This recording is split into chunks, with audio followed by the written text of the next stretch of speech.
एक ब्राह्मण रहते थे काशी में और उनके कोई संतान नहीं थी। बहुत ध्यानपूर्वक सुनिएगा। महादेव के चरणों में जाकर के उन्होंने अनन्य उपासना की, खूब तपस्या की।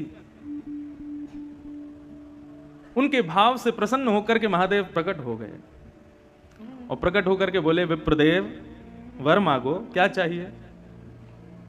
बोले, महाराज कुछ नहीं चाहिए, केवल गृहस्थ आश्रम में एक ही वस्तु की अभिलाषा होती है कि एक संतान घर में हो। मैं आपकी नगरी में रहता हूं, नित्य आपका सेवा करता हूं। मैंने वेद आदि कर्मकांड आदि इन नियमों को भी इसलिए सीखा था कि आपकी अर्चना कर सकूं। इनसे मेरा कोई और प्रलोभन नहीं है, लेकिन मेरा अभी एक प्रलोभन है कि मुझे एक संतान चाहिए और वो मुझे केवल आप प्रदान कर सकते हैं। इसलिए मैं घनघोर तपस्या कर रहा हूं कि महादेव प्रसन्न हो तो मुझे दे सकते हैं। भगवान शिव विश्वेश्वर यहीं गंगा के तट पर काशी में ब्राह्मण देवता से बोले, कैसा पुत्र चाहते हो? संतान दो प्रकार की होती हैं। वैसे तो संतान चार प्रकार की होती हैं। उत्तमः चिंतितः कुर्यात् प्रोतत्कारी तु मध्यमः अधमो अश्रद्धया कुर्यात् अकरतो। चार प्रकार की संतान है।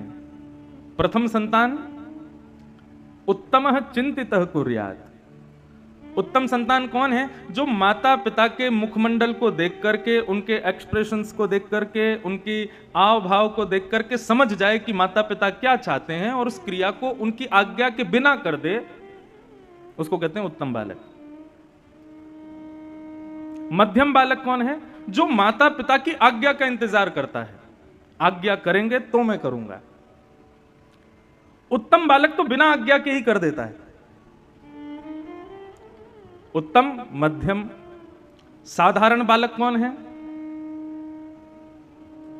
साधारण भी नहीं, यहां तो अधम बताया। अधम बालक कौन है? बोले, माता पिता की आज्ञा होने के बाद उस क्रिया को करेंगे तो सही, लेकिन 4 सुनाएंगे, पहले मां को, 5 सुनाएंगे पिताजी को, फिर करेंगे। तुमको तो केवल मैं ही दिखता हूं, बस मुझे ही ऑर्डर करते रहते हो, ये कर ला, वो कर ला, ऐसा कर दे, वैसा कर दे। पूरे दिन मेरे पीछे पड़े रहते हो। बड़े भैया को कुछ नहीं बोलते, वो उसको बहन को कुछ नहीं बोलते, मेरे पीछे पड़े रहते हो। मैं ही जाऊंगा, मैं ही सब, मैं तो घर का नौकर हूं, ऐसा ऐसा सुनाते हैं। लेकिन आज्ञा पालन करते हैं, लेकिन बहुत सुना सुना के करते हैं। उनको अधम बालक कहते हैं। और चौथे होते हैं चांडाल बालक। चांडाल बालक कौन है? चांडाल संतान कौन है? बोले, जो आज्ञा का पालन करते ही नहीं। मणिकर्णिका घाट के बगल में एक मंदिर है जो कि आधा टेढ़ा है। जब ये मंदिर का निर्माण हुआ तो यहां के निर्माण कराने वालों ने ब्राह्मणों से कहा कि संकल्प करो। और संकल्प में क्या संकल्प करो? कि इस मंदिर को बनवाने वाला मैं मातृ ऋण से उऋण हो जाऊं, अपने मातृपितृ ऋण से उऋण हो जाऊं। ब्राह्मण देवता जैसे संकल्प का जल हाथ में दिया, इतने में ही मंदिर धस गया और संकेत कर दिया उस मंदिर ने कि पूरे विश्व के ऋण से उऋण हो जाओगे, लेकिन मातृ ऋण से कभी उऋण नहीं हो पाओगे। अपने माता पिता के ऋण से, उन्होंने जो तुम्हारे लिए किया है उसका ऋण तुम इस जन्म में कभी नहीं चुका पाओगे। उसका प्रतीक है काशी, और काशी के मणिकर्णिका का वो मंदिर हम नित्य दर्शन करते हैं। जब आते हैं तो नाव में से वो टेढ़ा सा मंदिर दिखाई देता है। तो उत्तम बालक कौन है? जो माता पिता के आज्ञा से पहले ही पहचान जाए कि क्या करना है। महादेव ने ब्राह्मण से कहा, कैसा बालक चाहिए तुमको? कुपुत्र चाहिए कि सुपुत्र चाहिए? ब्राह्मण ने कहा, दोनों की डेफिनेशन बताओ, कुपुत्र किसे कहते हैं, सुपुत्र किसे कहते हैं? बोले, कुपुत्र जो बहुत दुख दे और सुपुत्र जो बहुत सुख दे। ब्राह्मण देवता बोला, फिर तो सुपुत्र ही चाहिए हमको, दुख देने वाला बालक क्यों मांगेंगे? महादेव विश्वेश्वर कहने लगे, लेकिन एक नियम लागू होगा। क्या? कुपुत्र मांगोगे तो उसकी आयु बड़ी लंबी होगी, लेकिन सुपुत्र मांगोगे तो बहुत जल्दी मर जाएगा। 5 साल की आयु रहेगी बस उसकी। बताओ क्या चाहिए, कुपुत्र चाहिए कि सुपुत्र चाहिए? ब्राह्मण देवता बोला, ये तो आप गेम खेल गए मेरे साथ। संतान भी दे रहे हो और ऊपर से अपने नियम भी लगा रहे हो, और उसमें भी ऐसा नियम लगाया है कि मैं कहां जाऊं। अगर पुत्र मांगूं लंबी आयु वाला तो वो दुख देगा, तो ऐसे ऐसे पुत्र का फायदा क्या? और सुपुत्र मांगूं तो फिर 5 साल के लिए ही मिलेगा। ये तो महादेव आपने मेरे को फंसा दिया, उलझा दिया मेरी बातों में। महादेव बोले समय नहीं है, अन्नपूर्णा बुला रही हैं, जल्दी करो। तो बोले प्रभु लंबे दुख से अच्छा तो क्षण भर का सुख है, तो आप कृपा करो सुपुत्र बालक दो। मैं ठीक है 5 साल ही सही, उस सुख तो पाऊंगा, संतान दो। विश्वेश्वर ने आशीर्वाद दिया और इसी काशी की नगरी में उस विप्र देवता के यहां एक तेजस्वी ओजस्वी, बिल्कुल भगवान शिव कैसे हैं, मैं नित्य अपने मंगलाचरण में यहां एक श्लोक बोलता हूं, उसमें महादेव का स्वरूप के वर्णन है। ध्याये नित्यम महेशम रजत गिरिनिभम चारु चंद्रावतंशम। शंकर जी का स्वरूप कैसा है?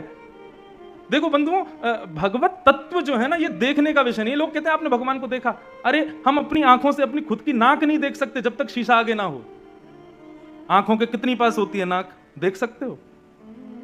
अपना खुद का चेहरा नहीं देख सकते हम अपनी ही आंखों से, हम उस ईश्वर को देखने की बात करते हैं। ईश्वर देखने का विषय नहीं है, ईश्वर अनुभव का विषय है। प्रेम करने का विषय नहीं है, प्रेम अनुभव का विषय है। आनंद प्राप्त करने का विषय नहीं है, आनंद अनुभव का विषय है। और जो अनुभव का विषय होता है ना, उसका कभी वर्णन नहीं किया जा सकता। जो आपने देख लिया, जो आपने छू लिया, उसका आप वर्णन कर सकते हो, लेकिन जिसको आपने अनुभव किया है उसका आप वर्णन नहीं कर सकते। और श्री नारद जी नारद भक्ति सूत्र में कहते हैं, बोले प्रेम क्या है? बोले प्रेम स्वरूपम अवर्णनीयम। जिसका कोई वर्णन ना कर सके वही प्रेम है। आपने जिसका बखान कर दिया, जिसका वर्णन कर दिया, वो सब कुछ हो जाएगा, लेकिन प्रेम नहीं हो सकता, वो आनंद नहीं हो सकता, वो भगवान नहीं हो सकते।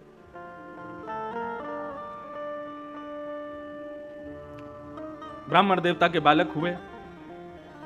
अब ज्यों-ज्यों बालक बड़ा होता जावे, ब्राह्मण की चिंता बढ़ती जावे। बालक इतना सुंदर, शिव जैसा। शिव कैसे हैं? बोले जैसे चांदी का कोई पहाड़ हो, ऐसे चमकते हैं महादेव। यदि कभी प्रकट हो जाए तो ऐसे दिखेंगे, बिल्कुल शिव जैसा वो बालक। उसकी क्रियाएं, उसकी मुस्कान, उसकी अलकावली, उसका मुखमंडल, सबको देख करके सुख लगता है। लेकिन पिता नित्य चिंता करते हैं कि ऐसे बालक का क्या फायदा, 5 साल बाद तो चले जाना है। धीरे धीरे वो बालक बड़ा हुआ और नित्य उसको गंगा स्नान कराते, नित्य विश्वनाथ का दर्शन कराते, नित्य काशी के संतों को प्रणाम करवाते, काशी के विद्वानों के सन्मुख ले जाकर के बैठाते। उस बालक की ऐसी स्थिति हो गई, वो सबको प्रणाम करता था। एक बार जब उसकी आयु 4 वर्ष की हो गई, 1 साल की आयु रह गई,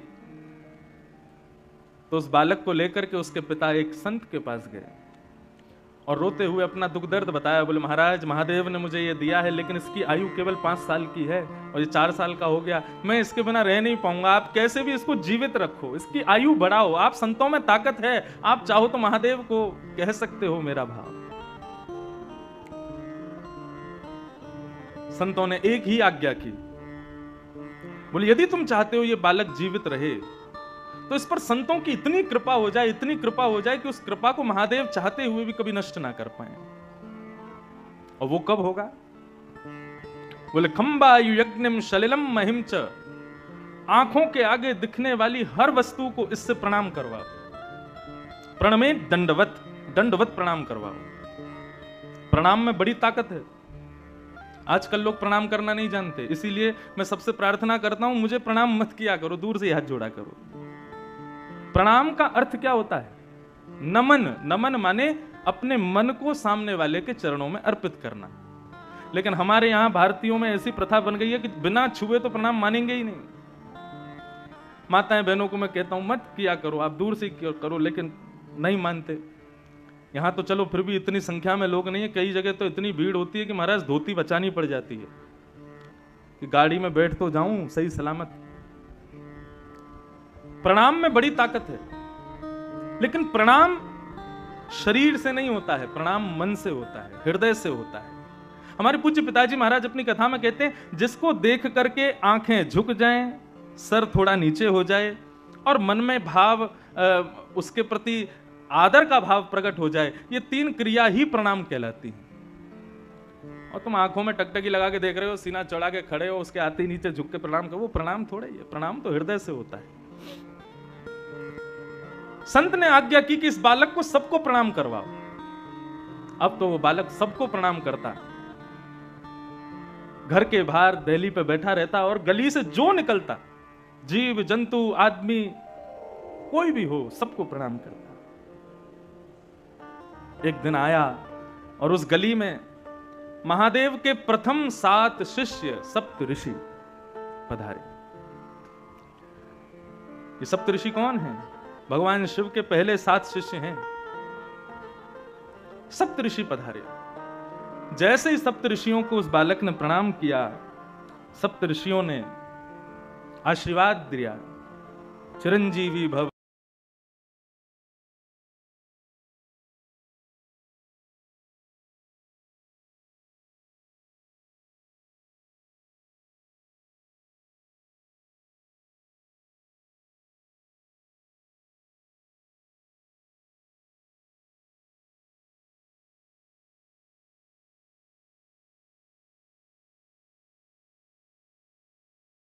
सप्त ऋषि हैं, महादेव के शिष्य हैं। ब्रह्म वाक्यम जनार्दनम, ब्राह्मण की वाणी जनार्दन की वाणी होती है।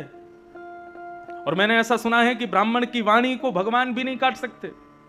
अब मेरे बालक की जिम्मेवारी आपकी है, 5 साल का ये हो जाए, इसका यदि बाल बाका हुआ तो पूरे नगर में ढिंडोरा पीटूंगा कि ब्राह्मणों की ऋषियों की बात मत मानना, ये झूठ बोलते हैं। सप्त ऋषि बोले, इस गली में लेके कौन आया था हमको? आपस में सब चर्चा करने लगे, बोले क्या करें, बड़े फंसे यहां तो। ब्राह्मण ने अपने बालक का हाथ ऋषियों के हाथ में दिया, बोले अब इसकी रक्षा आप करो, जब 6 साल का हो जाएगा तब लूंगा वापस। 5 साल में एक वर्ष चिंता में नहीं रह सकता, अब आप इसको संभालो। सप्त ऋषि उस बालक को लेकर के बैठ गए, बोले क्या करें, महादेव से तो आर्ग्यूमेंट कर नहीं सकते, हमारे गुरु हैं, शिष्य को चाहिए कि गुरु से कभी कुछ इस प्रकार का वाद संवाद ना करे। तब ऋषियों ने विचार किया, बोले सृष्टि के रचयिता ब्रह्मा हैं, ब्रह्मा के पास चलो, वही कुछ कर सकते हैं। ब्रह्मा के पास उस बालक को लेकर के गए और जाकर के जैसे ही सप्त ऋषियों ने प्रणाम किया, सप्त ऋषियों के प्रणाम के बाद उस बालक ने प्रणाम किया। और प्रणाम में तो वो इतना निपुण था, लेट करके बिल्कुल दंडवत, डंडे की तरह सीधा होकर के बिल्कुल प्रणाम करता, फिर उठ करके फिर खड़ा होकर के फिर दोबारा प्रणाम करता, फिर उठ करके फिर खड़ा होकर फिर दोबारा प्रणाम। उसके प्रणाम को देख करके ब्रह्मा जी इतने मोहित हो गए, इतना छोटा सा बालक 4 वर्ष का क्या अद्भुत प्रणाम कर रहा है। महादेव ब्रह्मा जी ने उसको आशीर्वाद दिया, चिरंजीवी भव, चिरंजीवी भव, चिरंजीवी भव। सप्तऋषि बोले हमारी बला कटी, अब इनकी जिम्मेवारी है। हंसने लगे सप्तऋषि। ब्रह्मा जी कहने लगे, बोले भैया हंस क्यों रहे हो?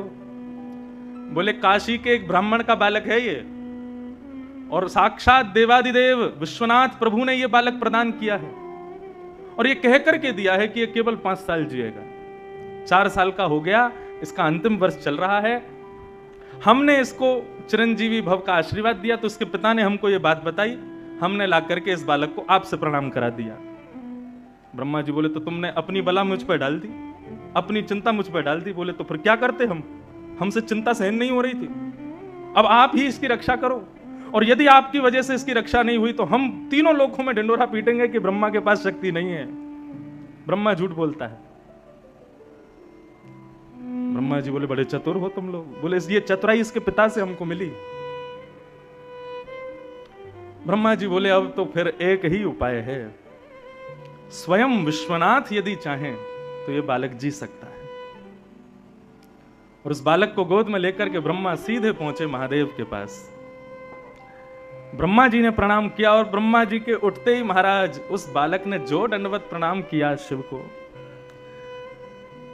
बाकी सब तो बैठे बैठे उसका प्रणाम देखते थे, लेकिन महादेव तो उठ करके गए और बालक को हृदय से लगा लिया। बोले बालक चिरंजीवी भव, चिरंजीवी भव। जब महादेव ने आशीर्वाद दिया, सप्त ऋषियों के नेत्र सजल हो गए, ब्रह्मा के नेत्र सजल हो गए, और सबने बताया, बोले महादेव परंतु ये कैसे संभव होगा, ये बालक आपने ही प्रदान किया है एक ब्राह्मण को, और इसकी आयु केवल 5 वर्ष की आपने बताई थी। महादेव को याद आया, बोले अरे ये तो वो प्रकांड विद्वान एक ब्राह्मण, उनका बालक है क्या? बोले हाँ, ये आपने ही तो दिया है, अब आप इसको चिरंजीवी कैसे बनाएंगे? बोले मेरी जिम्मेवारी है, तुम लोगों ने मुझे दी है, तो अब मैं देखता हूं कि यमराज इसका बाल बांका कैसे करता है, और वैसे भी ये मेरा ही है। महादेव ने अपना स्वरूप शिवलिंग उस बालक को प्रदान किया और कहा, बेटा यहाँ काशी गंगा के तट पर बैठो और नित्य प्रातःकाल स्नान करके इस पर बिल्व पत्र चढ़ाना, राम राम मंत्र का जाप करना और कभी कभी ओम नमः शिवाय का जाप करना। तुम्हारा कोई काम नहीं है, पूरे दिन केवल मेरे इस शिवलिंग पर तुम बिल्व पत्र चढ़ाते रहो। वो बालक नित्य विश्वनाथ की आज्ञा से उस शिवलिंग की पूजा करने लगा। 5 वर्ष जैसे ही पूर्ण हुए, 5 साल का वो बालक जैसे ही हुआ, यमराज प्रकट हो गए, अपनी तलवार से उस बालक के सर में प्रहार करने वाले थे। इतने में ही महादेव का त्रिशूल सामने आ गया और आकर के महादेव ने कहा, क्या कर रहे हो?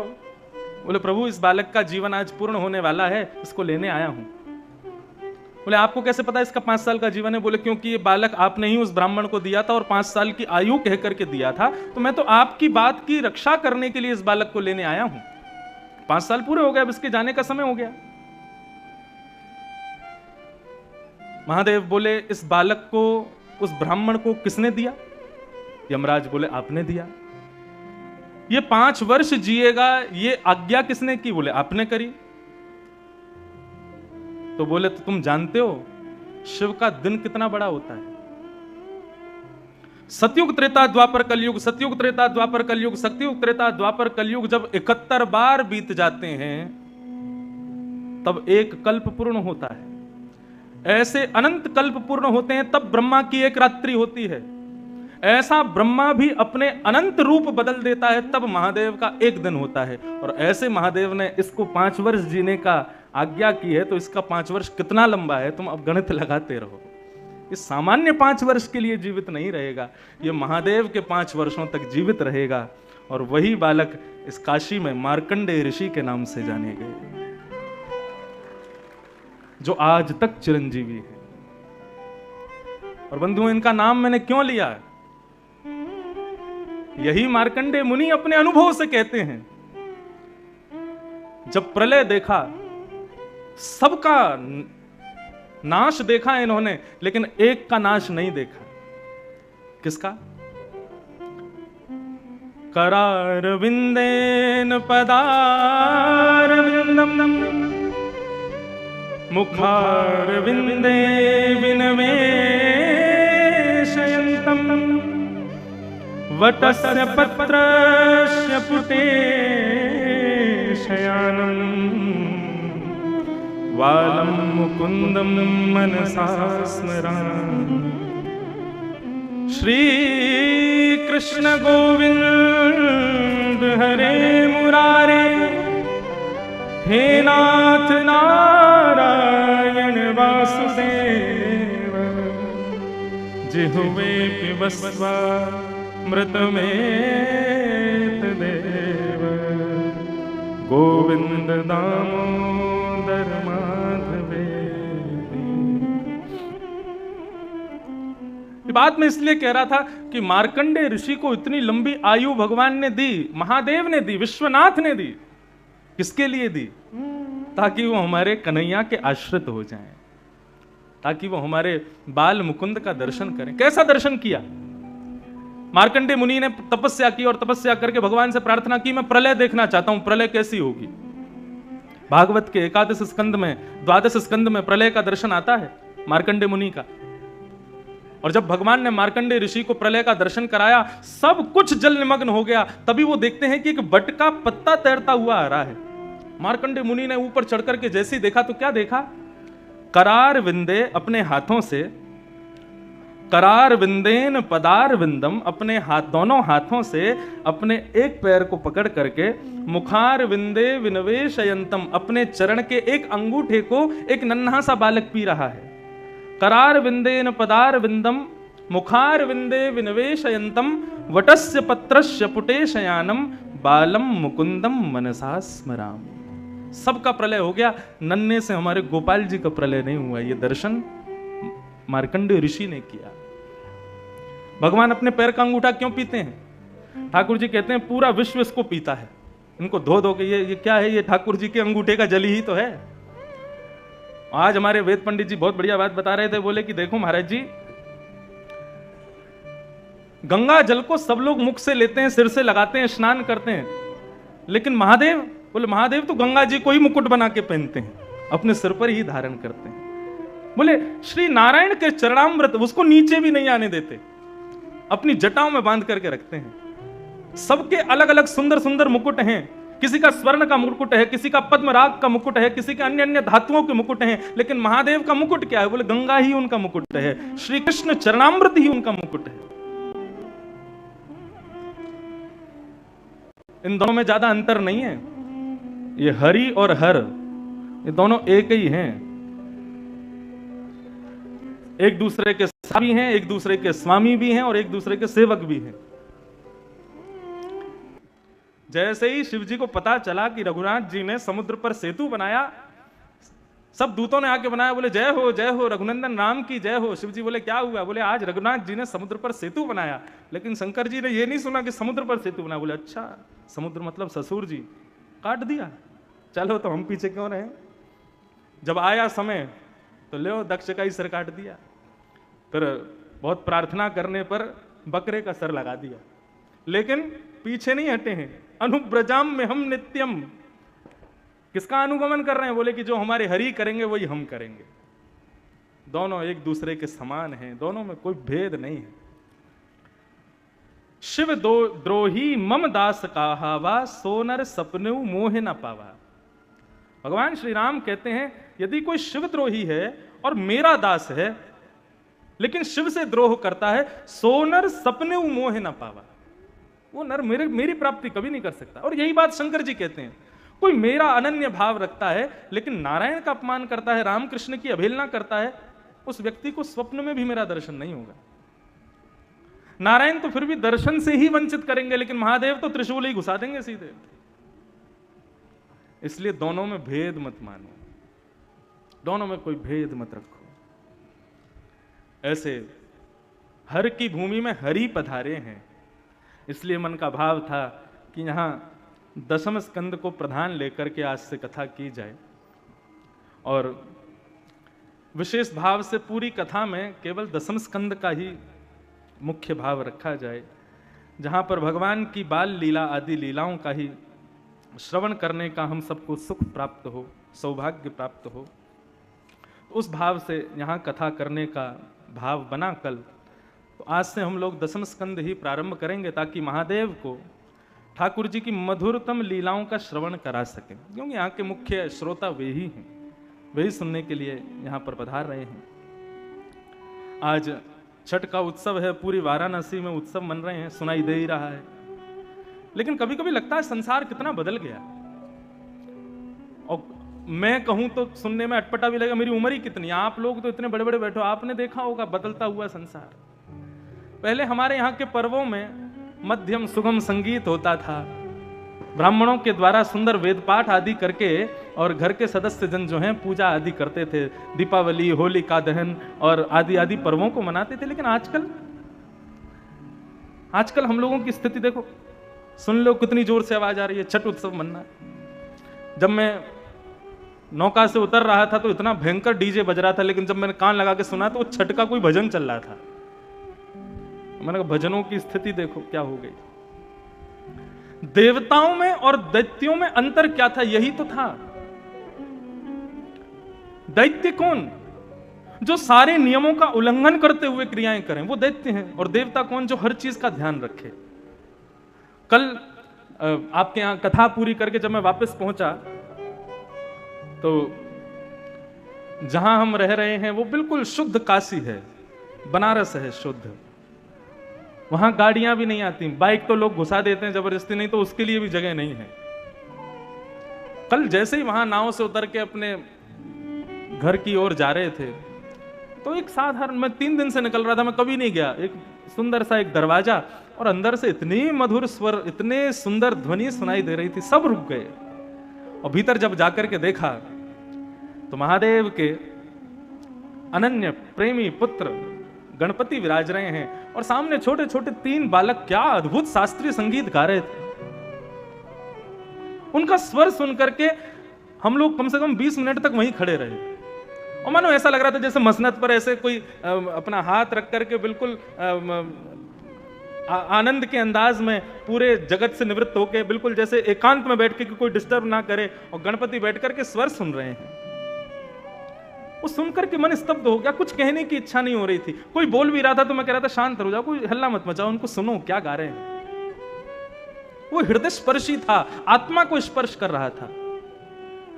लेकिन आजकल हम मानवों को क्या हो गया है, यदि कोई शास्त्रीय संगीत गाने वाला आ जाए तो महाराज जितनी भीड़ होती है उससे भी कम हो जाती है, पंडालों में चले जाते हैं उठ के लोग, नहीं समझ में आ रहा, नहीं सुन सकते। ये हमारा अभाग्य है। वो तो अपने अपने स्थान पर पूर्ण है, हम में इतनी क्षमता नहीं है, हम में इतनी योग्यता नहीं कि हम उसको सुन सकें।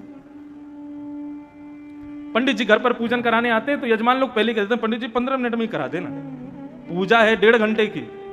लेकिन पंडित जी को पहले कह देंगे इससे ज्यादा समय मत लगाना। जहां आधा घंटा जाने लग जाता है तो पंडित जी को घड़ी दिखाने लगते हैं, अब जल्दी कराओ हमको जाना है।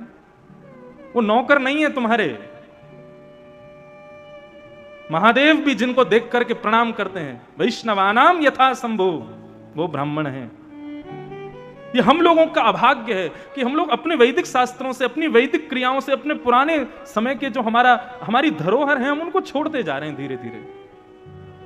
लेकिन फिर मन में भाव आता है तस्मात् केनाप्युपायेन मनः कृष्णे निमेषयेत्। इतना घनघोर कलिकाल चल रहा है, इतने में भी लोग पूजा तो कर रहे हैं, छठ पूजा कर रहे हैं, भले डीजे चला के कर रहे हैं, कर तो रहे हैं, तो लगता है कम से कम कुछ ना से तो ये अच्छा है।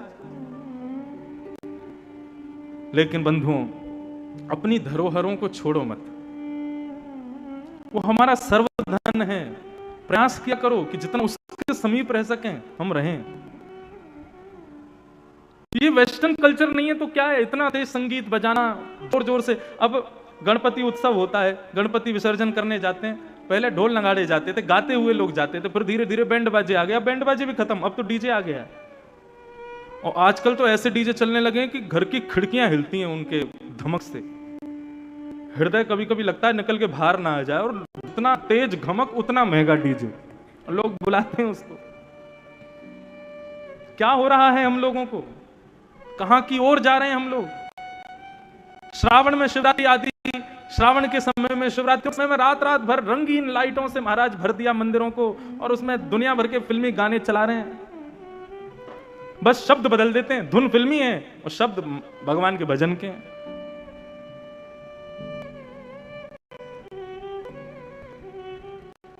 अपनी तत्वता को मत छोड़ो, देव बने रहो, दैत्य मत बनो। देव भी मत बनो, दैत्य भी मत बनो, इंसान बने रहो।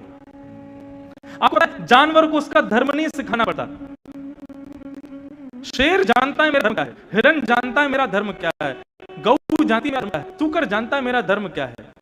मानव को ही समझाना पड़ता है तेरा धर्म क्या है, सीख ले, इंसान बन जा, मानव बन जा। क्योंकि हम सब भूल निकल चुके हैं उस मार्ग से आगे। तो छठ पूजा की सबको बहुत बहुत बधाई, शुभकामनाएं। तो हम लोग आज मन में विचार आया कि 10वें स्कंद से ही कथा को प्रारंभ करें, और फिर ठाकुर जी के चरणों में ये 10वें स्कंद के भाव से ही आगामी 5 दिनों तक इसी को ही श्रवण करेंगे, जहां पर भगवान की सुंदर मधुर लीलाओं का श्रवण लाभ हम सबको प्राप्त होगा।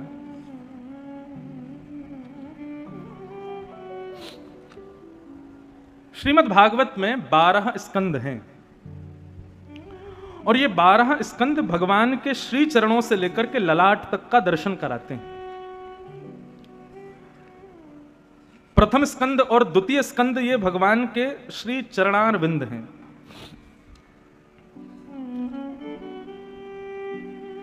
ध्यान से सुनिएगा, 12 स्कंद पूरी भागवत का दर्शन। तो प्रथम और द्वितीय स्कंद जो है भगवान के चरण हैं। एक प्रकार से कहें तो आपकी काशी भी तो भगवान के चरण हैं। हम जब प्रथम द्वितीय स्कंद सुनते हैं तो मतलब ठाकुर जी के चरणों में प्रणाम हो गया। तृतीय और द्वितीय स्कंद भगवान के जंगा है, मतलब चरणों में प्रणाम किए को भगवान ने अपने दोनों हाथों से, तो तृतीय और चतुर्थ स्कंद भगवान के हाथ हैं, भुजा। 2 स्कंदों से प्रणाम किया और फिर 2 स्कंदों से क्या हुआ, भगवान ने अपने हाथों से प्रणाम किए हुए उस भक्त को उठाया। ये हो गए तृतीय चतुर्थ स्कंद। पंचम और षष्ठ स्कंद ये भगवान के दोनों पानी तलम हैं। भगवान की दोनों जंगा हैं। मतलब चरण में प्रणाम किए को ठाकुर जी ने दोनों भुजाओं से उठा करके अपनी गोद में लिटा दिया, जैसे एक मां अपने बालक को लिटाती है। सप्तम और अष्टम स्कंद ये भगवान के, सप्तम स्कंद उदर है, अष्टम और नवम स्कंद ये भगवान का वक्षस्थल है, दसम स्कंद भगवान का हृदय है। तो भगवान क्या करते हैं, जिस प्रकार मां अपने भूखे बालक को अपने पास बुला करके अपना पयोधर का पान कराती है, ऐसे ठाकुर जी दसम स्कंद के भाव से हमको तृप्त करते हैं। दसम स्कंद में भगवान की सारी लीलाएं हैं। एकादश स्कंद भगवान का ललाट है, मस्तिष्क है।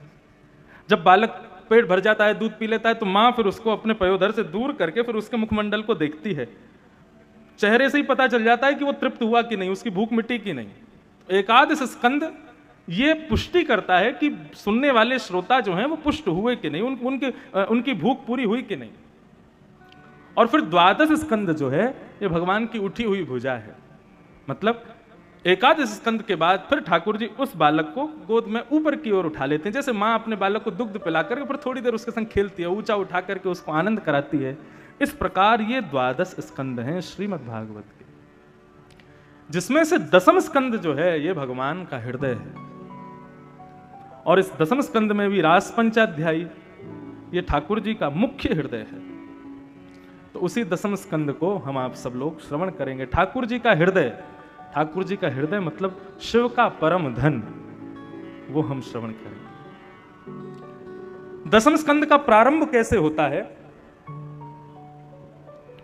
परीक्षित बीते 4 दिनों से कथा श्रवण कर रहे हैं। सुखदेव जी महाराज मंच पर आसीन हैं और सुखदेव जी परीक्षित को आज्ञा करते हैं कि परीक्षित,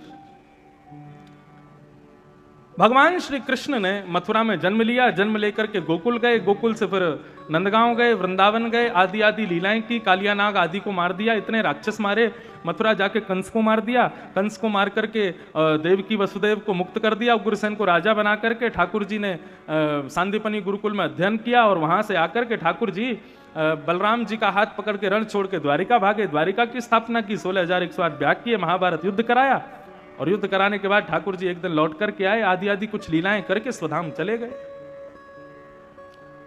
और ये कथा पूरी सुना करके श्री शुकाचार्य जी शांत हो गए। परीक्षित अब भी श्रवण के लिए बैठे हैं, लेकिन आज जब थोड़ी देर के लिए कथा विराम हुई तो परीक्षित ने निवेदन किया, प्रभु आप शांत क्यों हो गए? आप कहिए ना, आप सुनाइए ना। सुखदेव जी बोले, सुना तो दी कथा, मथुरा में जन्म हुआ, वृंदावन में ये किया, बरसाने में नंदगांव में ये किया और मथुरा में जाके ये किया, आदि आदि ये सारी लीलाएं हैं ठाकुर जी की, बस यही तो लीला है, इससे आगे और क्या सुनाऊं तुमको? सुना दी कथा। जब 2 श्लोकों में पूरी कृष्ण कथा सुना दी, तब परीक्षित का श्रोता होना क्या होता है ये पता चला और यहां से दसम स्कंद प्रारंभ होता है। परीक्षित निवेदन करते हुए कहते हैं, हे भगवान, कथितो वंश विस्तारो भवता सोम सूर्यो राज्ञां चोभयवंशाना चरितं परमाद्भुतम्। भगवान, आपने मुझे इतनी सारी कथाएं विस्तार से सुनाई, मैंने सब सुनी। आपने सूर्यवंश के राजाओं की कथाएं सुनाई, चंद्रवंश के राजाओं की कथाएं सुनाई, सब मैंने सुनी। लेकिन जिनकी कथा सुनने के लिए मैं बैठा हूं, आप उनकी कथा सूक्ष्म सुना रहे हो। ऐसा तो मत करो भगवान। ये तो वही बात हो गई कि कोई बहुत प्यासा बैठा था और आपने उसको जल दिखा दिया, लेकिन जल पिलाया नहीं। प्यासे को जल दिखा देना और पिलाना नहीं, ये तो महाराज ब्रह्म हत्या के समान अपमान जैसा होता है। प्रभु, इस प्रकार मेरा वध मत कीजिए। मैं 4 दिन से एक आसन पर बैठा हूं, ना ही मैंने कुछ खाया, ना ही मैंने कुछ पिया, एक निवृत्त होकर के बैठा हूं केवल कृष्ण कथा सुनने के लिए, और आप उन कृष्ण की कथा मुझे 2 मिनट में सुना करके शांत कर रहे हैं। ऐसा क्यों कर रहे हैं भगवान? बंधुओं, श्री नाभाजी महाराज भक्तमाल में कहते हैं, श्रवण रसिक कहीं सुने ना परीक्षित से, जो पानु करत लागी कोटि गुण प्यास है। परीक्षित जी कैसे श्रोता हैं? बोले कैसे श्रोता हैं? बोले एक तो होता है प्यासा कि वो पानी पीता जाए और जितने घूंट अंदर लेवे उतनी प्यास उसकी कम होती चली जाए।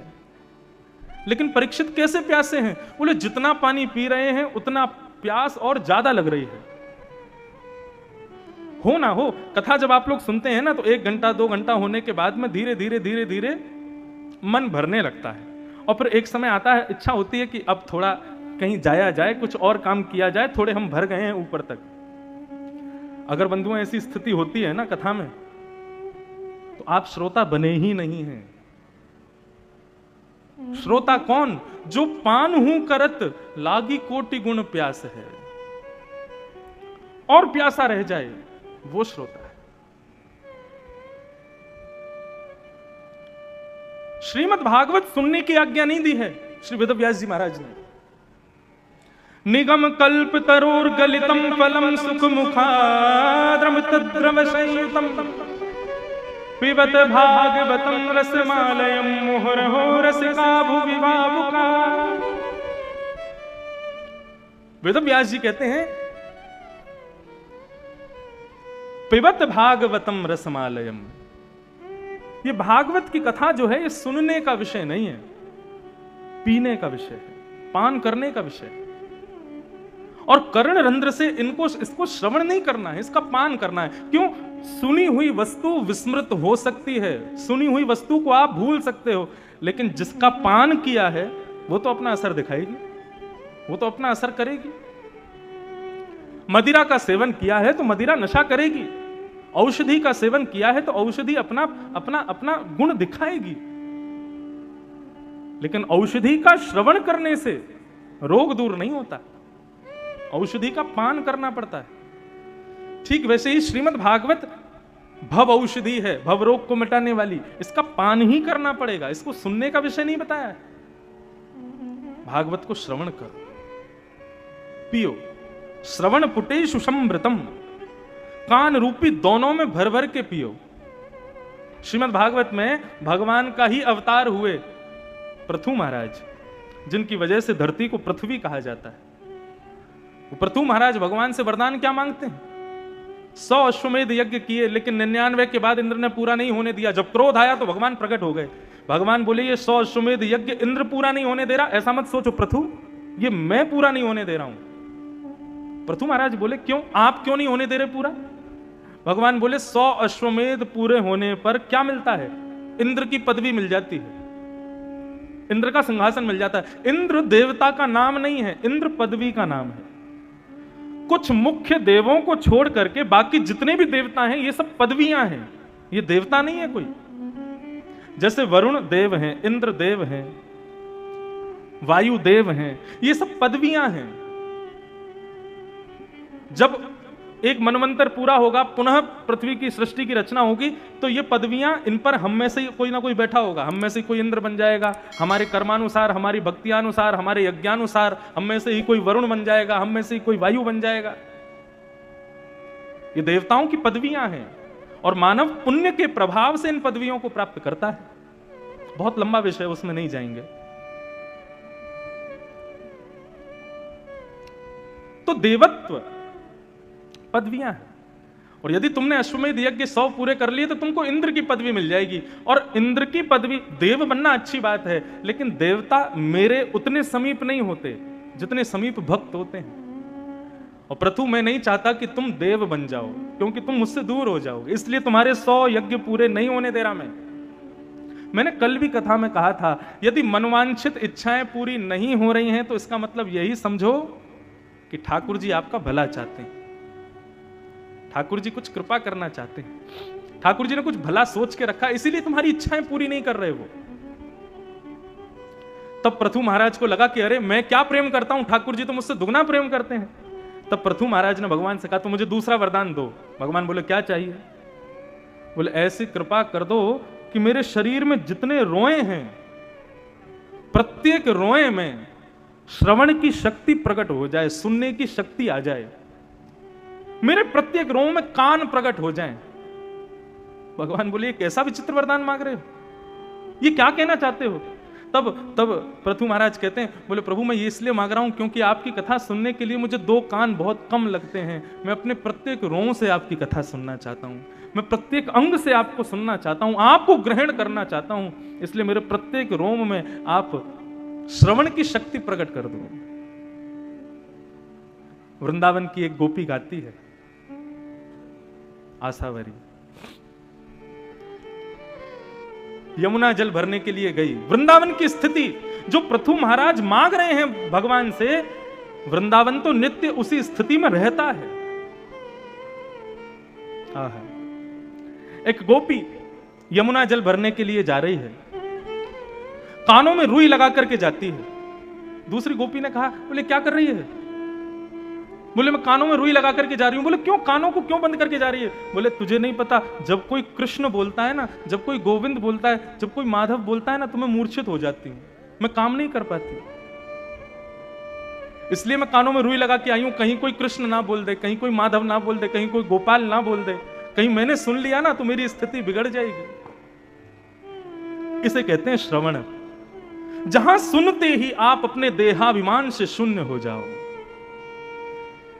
सुनने के बाद भी देह अभिमान में है, देह अपनी फिक्र करवा रहा है तुमसे, तो तुमने सुना ही नहीं है।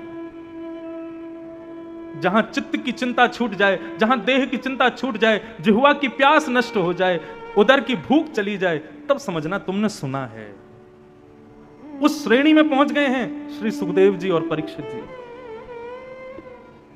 तो गोपी जाती है और जाकर के जैसे ही यमुना जल भरने लगती है, पल्ली पार ठाकुर जी अपनी गैया चराते चराते कहीं दूर निकल गए, तो ठाकुर जी को बुलाने के लिए सारे ग्वाल बाल अपने मुख पर हाथ रख के कहने लगे, कन्हैया, गोपाल, माधव। और जैसे ही उन्होंने कृष्ण नाम का उद्घोष किया, सर घूमने लगा गोपी का, हाथ कांपने लगे, मटकी हाथ से गिर गई और उसी क्षण यमुना के पुलिन पर गिर गई। दूसरी गोपी ने उसके मुख पर यमुना जल छिड़का। जब होश में आई तो उसने कहा, क्या हुआ? रुदन करते हुए बोले मैं तो सोचती थी कृष्ण नाम केवल कानों से प्रवेश करता है, लेकिन आज मुझे पता चला कि मेरा प्रत्येक रों से कृष्ण नाम प्रवेश करता है। किस किस को बंद करके आऊं मैं? तब अष्ट सखा के श्री कृष्णदास जी ने उस गोपी की मनस्थिति को गाया है।